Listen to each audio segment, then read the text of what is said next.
இன்றைய நாளுக்குரிய வார்த்தை ஆபகுக் 2வது அதிகாரம் 3வது வசனம்.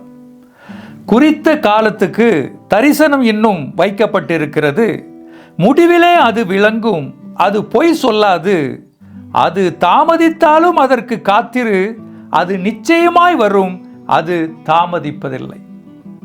குறித்த காலம், குறித்த காலத்திற்கு தரிசனம் வைக்கப்பட்டிருக்கிறது. குறித்த காலத்துக்கு நம்முடைய வாழ்க்கையில் ஒரு ஆசீர்வாதம் வைக்கப்பட்டு இருக்கிறது. குறித்த காலத்திற்கு நம்முடைய வாழ்க்கையில் ஒரு வெற்றியை கர்த்தர் வைத்திருக்கிறார். குறித்த காலத்தில் நம்முடைய குடும்பத்தில் நல்ல காரியங்கள் நடைபெறுவதற்கு கர்த்தர் நேரம் குறித்து வைத்திருக்கிறார். எல்லா விதமான காரியத்திற்கும் குறித்த காலத்திற்கு உங்களுக்கு ஒரு ஊழியத்தை கர்த்தர் வைத்திருக்கிறார். எல்லாவற்றிற்கும் கர்த்தர் குறித்த காலம், அதாவது அவர் ஒரு காலத்தை தீர்மானித்து வைத்திருக்கிறார். அந்த காலம் வருகிற வரைக்கும் நம்ம காத்திருக்க வேண்டும். சில நேரங்களில் நம்ம நினைக்கிறோம், எவ்வளவு நேரம் தான் நம்ம காத்திருக்கிறது, காத்து காத்து காத்து ஒன்றுமே எனக்கு கிடைக்கல, நான் ரொம்ப வெயிட் பண்ணிட்டேன், நான் ரொம்ப சலிப்பாயிட்டேன், நான் ரொம்ப இழப்படைந்து போயிட்டேன். இப்படியாக அநேகர் தங்களுடைய ஆசீர்வாதத்தை இழந்து போவதை நம்ம பார்க்கலாம். தங்களுடைய வெற்றியை இழந்து போயிடுவாங்க. தங்களுடைய குடும்பத்தில் நடக்கிற நல்ல காரியங்களை அவர்கள் இழந்து போய் விடுவார்கள். ஆனால் கர்த்தர் ஒரு காரியத்தை குறித்து வச்சிட்டார்னு வைங்களேன், ஒரு வினாடி கூட அங்கே தாமதிப்பதில்லைங்க.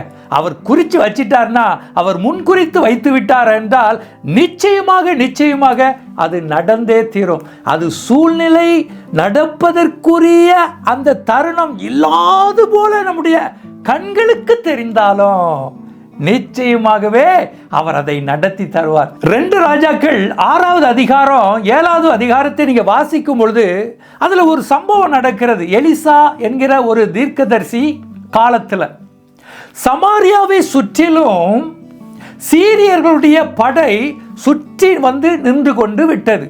அந்த தேசத்தை அப்படியே அவங்க ரவுண்ட் கட்டி வச்சுட்டாங்க. அந்த தேசத்தை சுற்றிலும் அவர்கள் நிற்க ஆரம்பித்து விட்டாங்க. அந்த தேசத்தை விட்டு வெளியே யாரும் போக முடியாது. அது ஒரு இஸ்ரவேலர்களுடைய தேசம். பாருங்க, அப்போ என்ன நடக்கிறதுனா, அந்த சமாரியாவில் ஒரு கொடிய பஞ்சம் வந்துருச்சு. ஏன்னா வெளியே போக முடியாது, இருக்கிறத உள்ள வச்சு தான் சாப்பிடணும்.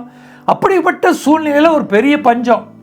இந்த பஞ்சம் எப்படிப்பட்ட பஞ்சம்னு பார்த்தீங்கன்னா, 2 பேர் ராஜா கிட்ட கம்ப்ளைண்ட் பண்ண வராங்க. 2 பெண்கள் வராங்க.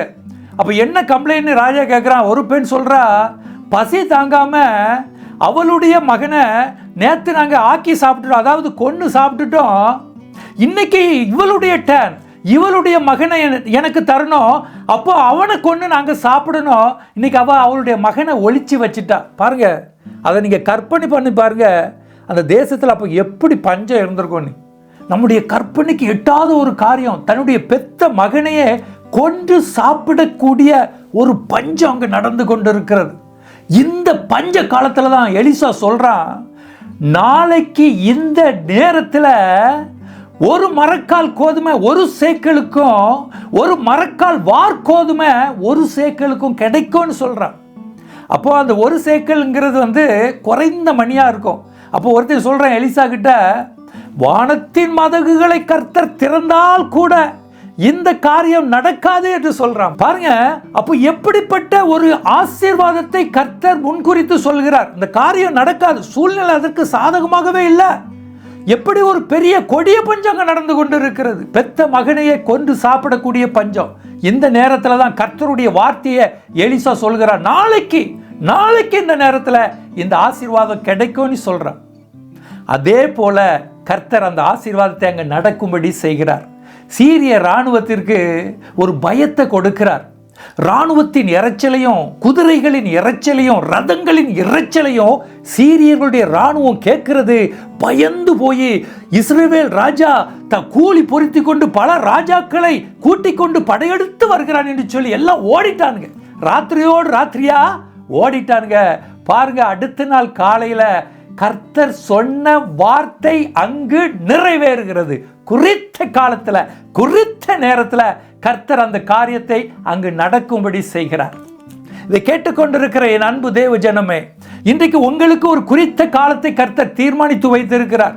உங்களுடைய வெற்றிக்காகட்டும், உங்களுடைய வேலைக்காகட்டும், உங்களுடைய வியாபாரத்திற்காகட்டும், இல்லைனா உங்களுடைய ஊழியத்திற்காகட்டும், எதுக்காக ஒரு காரியத்திற்கு கர்த்தர் ஒரு காரியத்தை முன்குறித்து வைத்திருக்கிறார். அந்த காரியம் நிச்சயமாக உங்க வாழ்க்கையில நடக்கும். சில நேரங்களில் நீங்க நினைக்கலாம், தாமதித்து கொண்டிருக்கிறதே என்று நீங்க நினைக்கலாம். ஆனால் கர்த்தர் ஒரு நேரத்தை முன்குறித்தால் அது ஒரு வினாடி கூட அது நிச்சயமாக அது தாமதிப்பதில்லை. பாருங்க, அன்னைக்கு எவ்வளவு அழகாக அந்த பஞ்ச காலத்துல கர்த்தர் அந்த சூழ்நிலையே மாத்தி போடுறார். யாரும் கற்பனைக்கு எட்டாத ஒரு காரியம் அங்கு நடைபெறுகிறது. அதே போலத்தான் உங்களுடைய வாழ்க்கையிலும் கற்பனைக்கு எட்டாத காரியத்தை கர்த்தர் நிச்சயமாக நடத்தி தருவார்.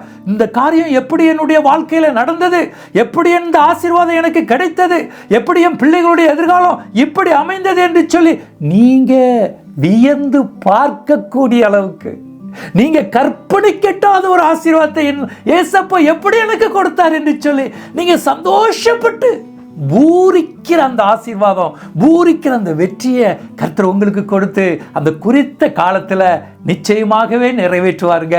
அது வருகிற வரைக்கும் நீங்க சோர்வடைந்து விடாதபடிக்கு கர்த்தருடைய பாதத்தில் நீங்க காத்திருப்பீங்களா? அப்படி நீங்க காத்திருப்பீர்களானால் நிச்சயமாகவே அந்த ஆசீர்வாதம் ஏற்ற நேரத்தில் உங்க கைகளில் வந்து கிடைக்கும். ஜெபிப்போம். எங்களை மிகவும் அதிகமாக நேசித்து எங்களை ஆசீர்வதித்து எங்களை கரம் பிடித்து வழிநடத்தி வருகிற எங்கள் அன்பின் ஏசப்பா, அந்த நாளுக்குரிய அருமையான அந்த வார்த்தைக்காக நன்றி சுவாமி. குறித்த காலத்தில் நீங்க ஆசீர்வாதத்தை முன்குறித்து வைத்திருக்கிறீங்க. இதை பார்த்து கொண்டிருக்கிற பிள்ளைகளுடைய வாழ்க்கையிலும் கூட, ஏன் எனக்கு இந்த தாமதம், ஏன் எனக்கு இந்த ஆசீர்வாதம் இன்னும் கிடைக்கல, இந்த வெற்றி இன்னும் எனக்கு கிடைக்கல என்று சொல்லி கண்ணீரோடு மனக்கலக்கத்தோடு இந்த காலை வேளையில் இந்த வார்த்தையை கேட்டுக்கொண்டிருப்பார்கள். ஆனால் இவர்களுக்கென்று நீர் முன்குறித்த அந்த காலத்தை, அந்த காலத்திற்கு இவர்கள் காத்திருக்க நீர் பலன் கொடுத்து அந்த முன்குறித்த அந்த காலத்தில் இவருடைய ஆசீர்வாதத்தை இவர்கள் கண்டடையத்தக்க வகையில் நீர் இவர்களை ஆசீர்வதித்து வழிநடத்தும்படி இயேசு கிறிஸ்துவின் நாமத்தில் ஜெபிக்கிறேன் எங்கள் நல்ல பிதாவே, ஆமென்.